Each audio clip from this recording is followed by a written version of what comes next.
లేని ఎమ్మెల్సీ వ్యాఖ్యలపై స్పందించని party. So ఇప్పుడు ఏకంగా కవిత టార్గెట్గా మొదలైన విమర్శలు అదే పనిగా ఒకరి తర్వాత మరొకరు. తనపై కొందరిని ఉసిగొల్పుతున్నారని కవిత ఆవేదన, పేర్లు ప్రస్తావించకుండానే నేతలపై ఆగ్రహం, శునకానందం పొందుతున్నారని మండిపాటు.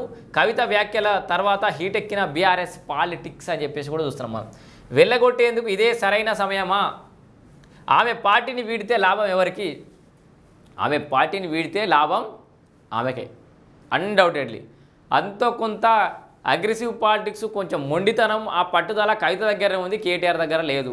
పార్టీని తీసుకుపోయి గివప్ చేసేసిండు కేటీఆర్. దీన్ని నేను లాగలేనిగా, ఈ కేసులు ఏంది, ఈ కార్ రేస్ ఏంది, ఈ కాళేశ్వరం ఏంది, ఈ కథ కార్ఖాన ఏంది, ఈ ప్రెజర్స్ నేను తట్టుకోలేకపోతున్నా, మా చెల్లెని పోయి జైలు వేసిరు, మళ్ళీ నన్ను కూడా జైలు ఎత్తారేమో అని భయపడి పార్టీని తీసుకుపోయి బీజేపీ కాలకడ పెట్టే ప్రయత్నం చేసింది కేటీఆర్. గివప్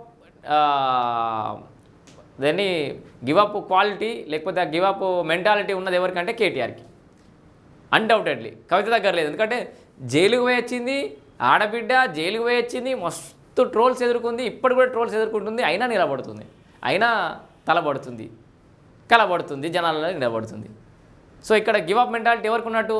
సో ఇట్లా కవితను కనుక పార్టీ నుంచి సస్పెండ్ చేస్తే కవితకే లాభం తప్పితే బీఆర్ఎస్కి ఏం లాభం కాదు. బీఆర్ఎస్ ఇంకా అధ్వానం అయిపోతుంది. అంతో కొంత కవితక్క దగ్గరనే లైఫ్ ఉందని చెప్పేసి ఆ బీఆర్ఎస్ ఉన్న కార్యకర్తలు అంతో కొంత వాళ్ళు కూడా కవిత ఎంబడి నడిచే పరిస్థితులు అయితే కనబడుతున్నాయి. ఇక్కడ లిల్లీపూట్ నాయకుడు అని జగదీశ్వర్ రెడ్డి గురించి మనం దాచిపెట్టాల్సిన అవసరం లేదు, జనాలందరికీ అర్థమైపోయింది. ఆయన కూడా రియాక్ట్ అయ్యిండు. కవిత నట మన ఏబిఎన్ పలుకులు, వాళ్ళ పలుకులు, వీళ్ళ పలుకులు, ఏమే కేసీఆర్ శత్రువులు మాట్లాడే మాటల్ని, వాళ్ళ మాటల్ని కవిత మాట్లాడుతుంది. ఇక ఆమె విజ్ఞతగా వదిలేస్తున్నా అన్నట్టుగా జగదీష్ రెడ్డి అయితే ఆల్రెడీ రియాక్ట్ అయ్యాడు.